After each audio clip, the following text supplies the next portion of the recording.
ఓం మహాగణాధిపతయే నమః. ఓం గురుభ్యో నమః. ఓం శ్రీమాత్రే నమః. అరుణాం కరుణాతరంగితాక్షీం ధృతపాశాంకుశపుష్పబాణచాపాం అనిమాదివిరావృతాం మయూకైః అహమిత్యేవ విభావయే భవానీం. శ్రీమాత్రే నమః.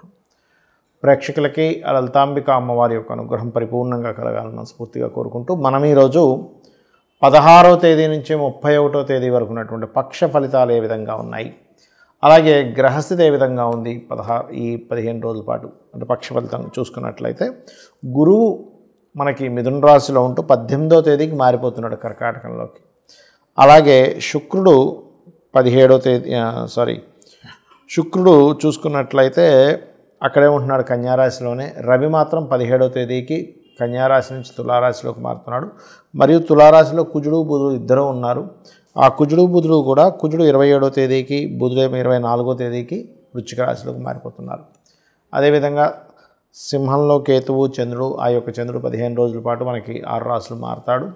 మరియు అదేవిధంగా మీనంలో ఉండేటువంటి శని, కుంభంలో రాహు యొక్క సంచారం జరుగుతుంది.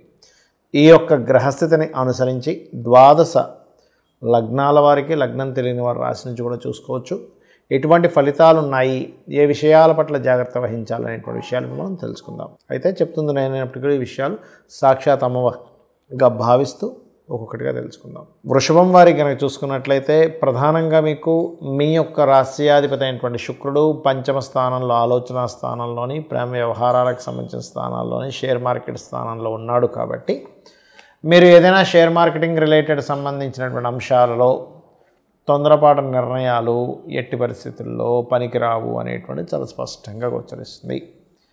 అలాగే మరొక విషయం ఏంటంటే, ఇక్కడ గమనించుకున్నట్లయితే ఈ ధనాధిపతి కూడా వెళ్ళి మీకు కుజుడితో కలిసి ఉన్నందుకు, ఈ బుధుడు వెళ్ళి కుజుడితో కలిసి ఉన్నందుకు ప్రధానంగా ఇక్కడ ఏంటంటే ఈ ధన విషయంలోని, అందులో ముఖ్యంగా ఫ్రెండ్స్కి ఎవరికైనా ధనం ఇచ్చేటువంటి విషయంలోని, ఈ షేర్ మార్కెట్ విషయాల్లో చాలా జాగ్రత్తగా ఉండాలి. ఎందుకంటే ఇక్కడ పంచమ స్థానంలో శుక్రుడు ఉన్నాడు, ఆలోచన స్థానంలో నీచబడి. ఈ యొక్క 6వ స్థానంలోకి ఈ బుధుడు 2వ అధిపతి వెళ్ళి శత్రు గ్రహంతో కలిసినందుకు అప్పు చేసి మరి షేర్ మార్కెట్స్లో పెట్టి ఇబ్బంది పడే ఛాన్సెస్ ఉన్నాయి. కూడా జాగ్రత్తగా ఉండాలి. గురువు 3లోకి మారుతున్నందుకు అన్నదమ్ములతో, అక్కచెల్లెలతో గతంలో ఏమైనా చిన్న చిన్న డిస్ప్యూట్స్ ఏర్పడ్డా, లేకపోతే ఇతర వాళ్ళతో ఏదైనా చిన్న చిన్న డిస్ప్యూట్స్ ఏర్పడ్డా ఇప్పుడు అంతా బాగుంటుంది.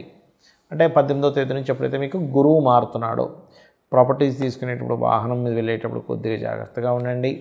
ఉద్యోగ సంబంధించిన విషయంలో అనుకూలంగానే ఉంటుంది, దానికి ఇబ్బంది లేదు.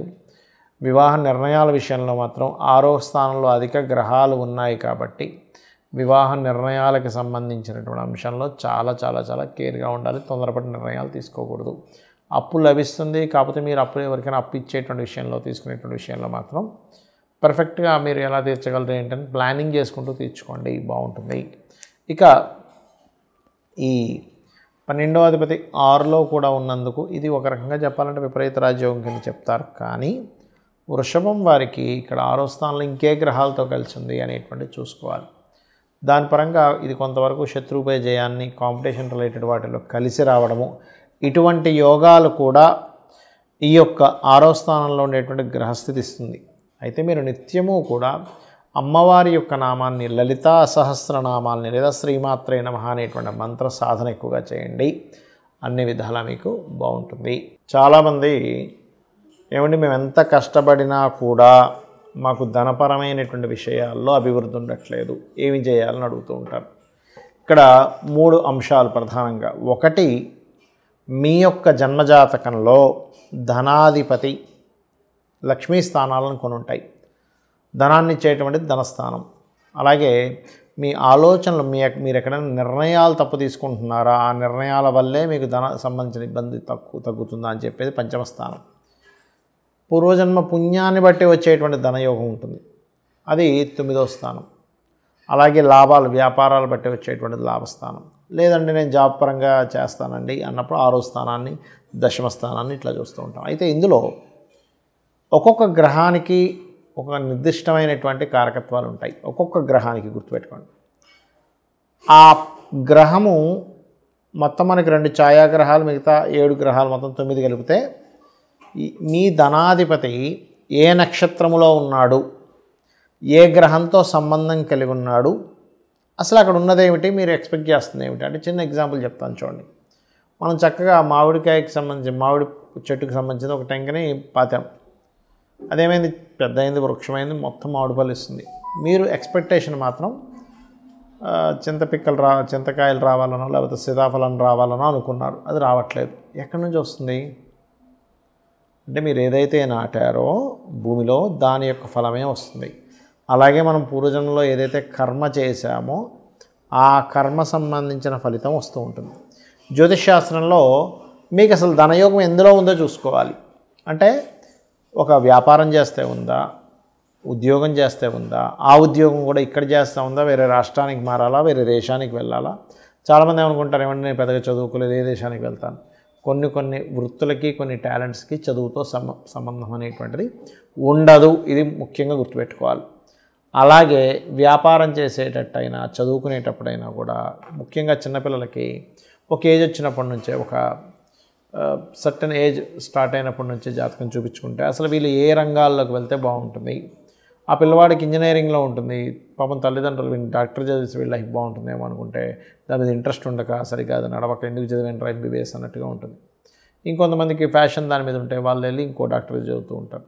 అట్లా ఏంటంటే అసలు మొట్టమొదటిగా మన జన్మజాతకంలో అసలు ఏ యోగం ఉంది, అందరికీ కూడా ఆర్థికమైనటువంటి ఇబ్బందులే 90% ఉంటాయి. మిగతా అంతా కూడా ఏంటి, ఆరోగ్యం అనుకోండి, మిగతా మ్యారిటల్ ఇష్యూస్ అనుకోండి, ఇవన్నీ దట్ ఈస్ డిఫరెంట్ థింగ్.